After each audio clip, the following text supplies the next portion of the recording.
souls, living life on the edge, no regrets, no control. Hello, I'm Sophia Elise. I'm here with Sarah. Hello. Hello. Today we're going to talk about the Soulmate Crisis Point. So you see it everywhere, on television, in the movies, on dating sites, you name it. Find your soulmate. You are incomplete without your soulmate. Everyone wants to find their soulmate so they can finally be happy, live happily ever after, and be in a perfect drama-free relationship. Well, here's a newsflash for everyone. Soulmate relationships are often some of the most difficult relationships that we as human souls will encounter in our lives. Who said they would be easy? And why does everyone think they will be? There is a huge misconception out there that soulmate relationships are filled with roses, candlelight dinners, long walks on the beach, and talking or texting until the early hours of the morning. This is simply just not true. It's just not. Soulmate relationships can be very difficult and will often be the most difficult relationships you'll ever experience. When you meet someone you're connected to, or you find yourself in a soulmate relationship, rest assured you will probably feel like you are on an emotional roller coaster ride. The highs will be very high, and you will feel as though you're on top of the world with this awesome connection to another human soul, and the lows will be very low and could very well plunge you into the depths of despair. Yeah, that's so true. There'll always be a definitive spark when you meet someone with whom you share a soul connection. Similar to what some people might call love at first sight, or an instant feeling, or knowing that meeting this person is going to be significant and change your life in some profound way. And you know what? It will change your life forever, and you will be very different as a result of it. It may even feel as if you're in some sort of dream state, although awake, like an out-of-body experience during your first meeting, or even throughout the early time you spend together. Many people have said immediately after meeting their soulmate that they knew this was the person they were supposed to meet and recognize them as the one for them. What they may not know is that this reunion of souls will come with a lot of life lessons that will encourage them to grow, evolve, and perhaps get way outside of their comfort zone. On the brighter side of things, soulmate relationships can be amazing experiences because the connection is so very intense. But on the darker side, these relationships are often a very bumpy road with more potholes than you could even begin to imagine. They don't have to, but all too often choices made by the individuals make these relationships harder than they need to be. The true purpose of soul connection relationships are basically to teach us valuable life lessons so we can grow and evolve so that we can become our highest, best self. If we really think about it from the deeply spiritual perspective, this is the reason why we are here on the planet having these experiences. Because if we weren't, we would just be up there playing harps and floating on clouds or on the other side or whatever else is done there. Yeah, so the lessons may be difficult and very trying, but that doesn't mean soulmate relationships are all negative experiences. Unfortunately, most of us learn through pain. It's just how it is. Because when we're in the place of despair, we more easily turn to God, the divine, the universe, whatever you want to call it. And very often through that healing, we realize and appreciate the growth we experience from some of the deepest, most meaningful connections we will ever share with another human being. And here's why. When you're on a spiritual journey in a romantic relationship, your energy is firing with all pistons loaded, and you feel as if you're on top of the world. You connect with your soulmate on all levels, mental, physical, emotional, spiritual. You'll find many similarities between the two of you on so many levels and in so many different areas. And we're not talking about your grandmothers having the same first name or birthdays. I mean, these similarities that you share with your spiritual partner or soulmate are on a deeper, much more intimate level. Soulmate relationships will almost always start out very positive. You know what I'm saying? As you ride the roller coaster, going higher and higher and higher with every date, with every long, meaningful conversation, you know what I'm saying, and deeper levels of intimacy. Sex may feel like a completely new experience or how it's always been meant to be. As the sexual experience with a spiritual partner, takes on a much more intimate level than just physical.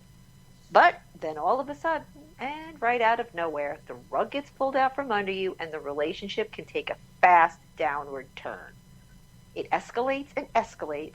No matter how hard you try to step on the brakes, that this downward spiral gains momentum and you wind up in somewhere we like to call the soulmate crisis point. And almost anything can trigger a soulmate crisis point. And as a matter of fact, it can be triggered by nothing at all. Any type of crisis for one of the people in the relationship can trigger this crisis point. For example, their ex can create problems or try to re-enter the picture. There could be a serious illness of a friend or family member or even one of you. Financial pressures or concerns like loss of job or income could arise and perhaps take one of you to a different state or country even to find work. This is a chance for the relationship to grow and get stronger and for the two of you to pull together as a team. If not, it will pull you apart. And unfortunately, more often than not, the couple will have to experience a time of separation, and it's during that time of separation that some of the personal and spiritual growth occurs. The opportunity for it is there, but some spiritual partners do not use that opportunity wisely. Now, of course, in some instances, soulmates will be able to remain together for that growth to occur, but more often than not, and this does seem to be the norm, you're going to have to be apart in order to grow as you assimilate a life lesson into your life experiences. Some lessons will be learned together, and some, unfortunately, must be learned solo, while the two of you are apart.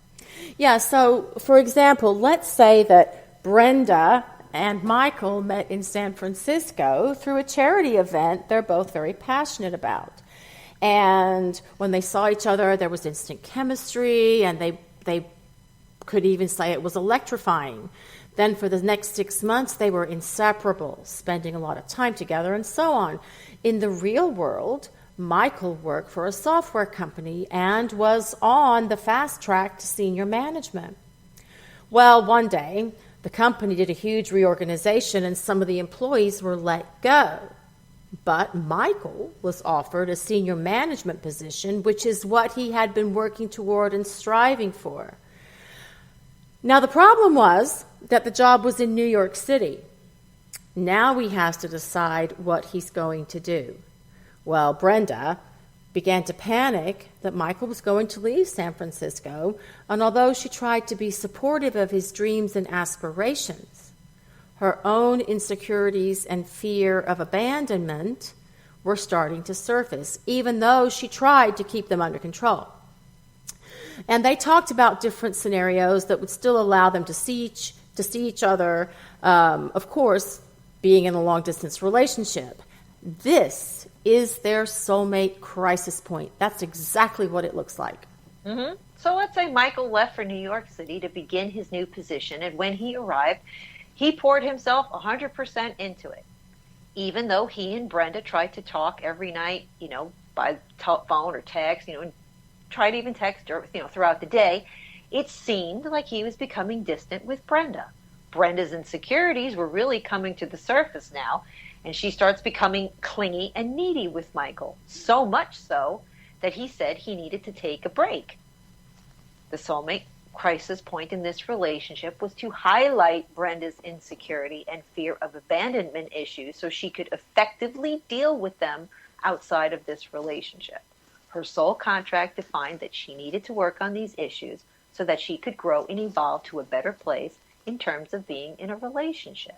Now, of course, people can learn the valuable lessons for the completion of the soul's journey on the planet. We can't learn If our lives are going, we can't learn them if our lives are going on as happy as can be and things are chugging along as smooth as silk.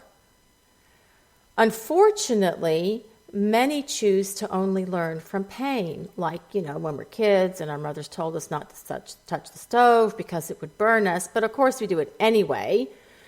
And unfortunately, emotional pain is one of our greatest teachers. If a soulmate crisis point causes a separation between you and your partner, there's always a probability of coming back together again at some future point. That's probability, not possibility. But until you learn that lesson, the problem is going to come up again and again until you do. It could actually cause numerous separations between the two of you. Dealing with a separation from your soulmate is difficult enough. No one that has experienced it has ever said, at least that we know of, hey, I want to do that again. These separations are extremely hard to get through because there's nothing out there to replace what you emotionally, physically, and spiritually feel towards your spiritual partner, your soulmate. Also, just because you're separated in the physical does not mean the connection between the two of you is severed. When you have had it and feel like you've lost it, you will not only feel empty, you're going to go through a grieving process of the loss, even though it may very well not truly be over, because most separations between soulmates are not permanent. There are reasons for these separations, though, and why someone you are spiritually connected with, can walk out of your life. One of the biggest reasons they take off is what we call the fear factor. A soulmate relationship will come with very close emotional intimacy. In the beginning, it feels incredible to both of you, but as time goes on, one of you could become quite fearful of the connection. To have that close a bond to another human being who will probably come to know you better than you know yourself can make the hardiest of souls feel vulnerable. And many people have a hard time being vulnerable. Right. Comfortable being vulnerable. Yeah. And others can fear the loss of control. When you're that closely tied to someone who knows everything about you, to whom you have let down your guard and shared your deepest thoughts, feelings, and experiences, for some, that can feel like they're relinquishing control. To some folks, this can feel quite threatening, although it really isn't. It's just their own inner insecurities that create that threatening feeling.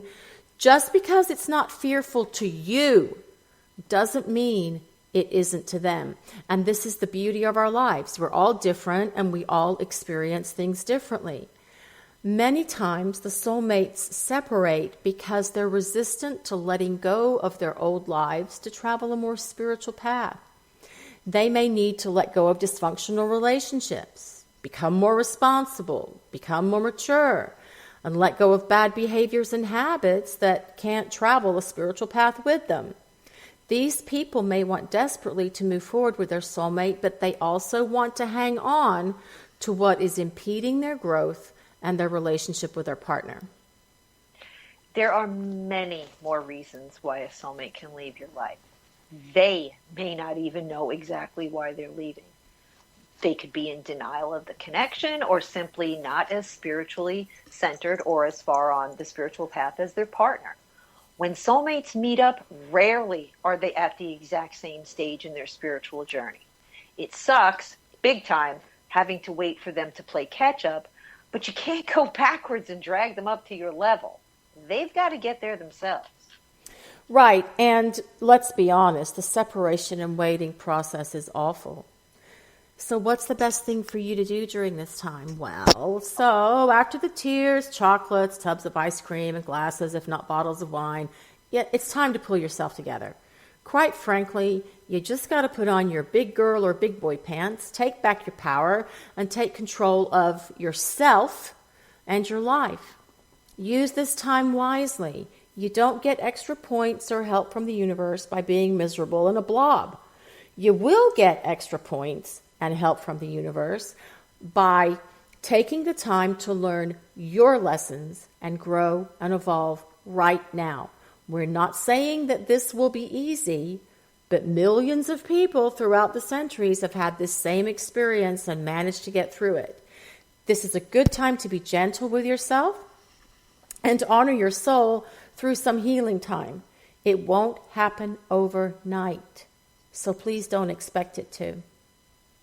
Please also keep in mind that not all soulmate relationships will end because of the separation after a crisis point. Contrary to popular belief, many soulmates get back together even though there have been many crisis points, problems, separations, and upheavals.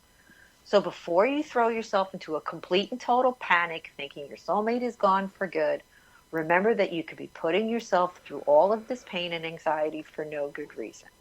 Do not allow yourself to go down through the path of separation anxiety. Just stop and take a breather for a moment.